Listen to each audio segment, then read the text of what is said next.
Hello students, today we will discuss about the food chains. In the previous video, we have started the chapter interdependence in living beings, for example plants and animals. How plants and animals depend on each other for their food, for their survival, that we have discussed in the previous video. Now it is a part 2 of this topic, interdependence in living beings, plant and animals. So first of all, our topic is food chain.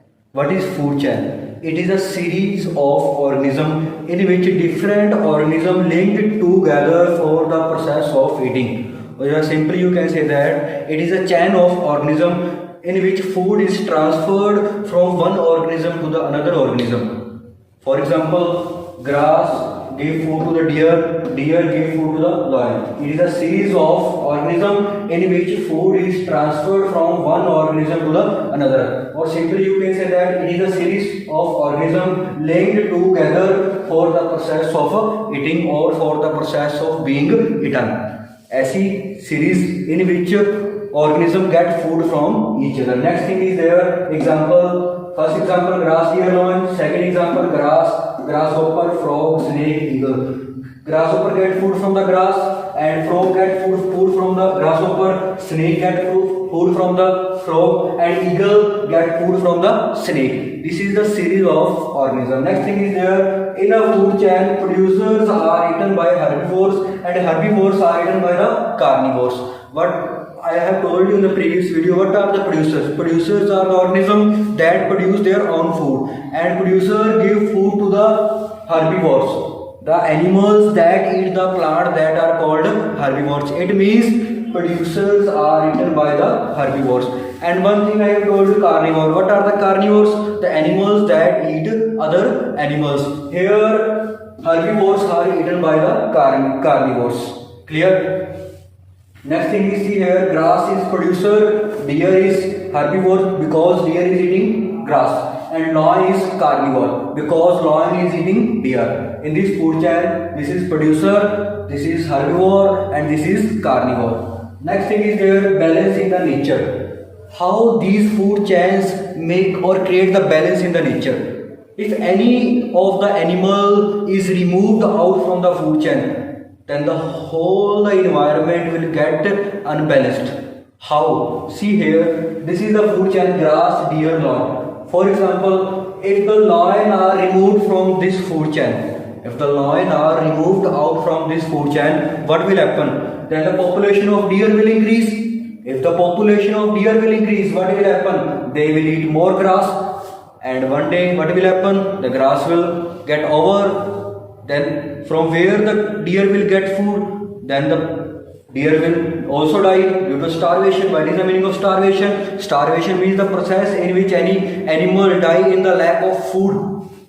Here all the deer will also die. In like this way, what will happen? It will create unbalance in the nature. So every element, every plant, every animal is necessary in the environment.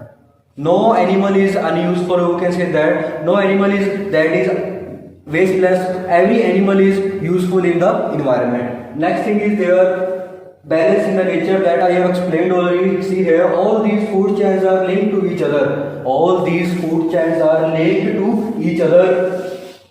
Absence of any animal or plant in the food chain upset the balance in nature. This may cause other animals or plant to die. That I have told you. If the lion will get removed out from here, deer will get die. The population of deer will increase, then grass will get over. If the deer will not get grass, then what will happen? They will also die. But they have said absence of any animal or plant will upset the food chain. Like this way, many animals can get die.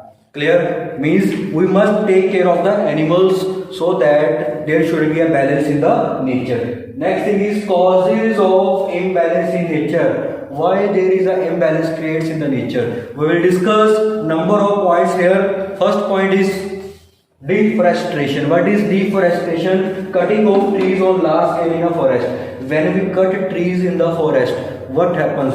You know very well, in the forest many animals live there. Forest is a habitat of many animals. Habitat means home, where any living being live. That area or that place is called habitat. If we cut down the trees, then there will be no forest, then many animals will get die, many plants will get die. What happened due to that? If animals will die, then there will be no plants.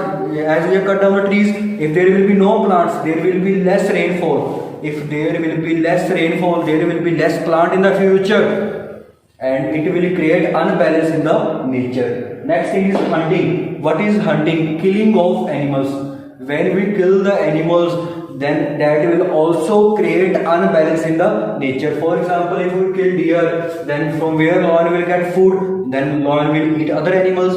If the other animals are eaten by the lion, then what will happen? It will also create unbalance in the nature. Next thing is there pollution. If we throw waste material on the land or in the water, that also create pollution. Number of pollutions are there: air pollution, sound pollution, land pollution, soil pollution. Number of pollutions are there. So we must take care of the natural resources around us. We should not throw garbage in the open area. We should take care of our surroundings. Like this way we can prevent the unbalance in nature. Next thing is forest fire. Forests are burned to get land. You know very well, when any person want to open the any industry or want to construct any building, they cut the trees from there. If they will cut the trees of the forest, so simply you can say that they will burn the forest area. If they will burn the forest area, many animals and plants will die there. So it will create unbalance in the nature. So we should take care of the plants and animals if we want to keep the balance in the nature. Thanks.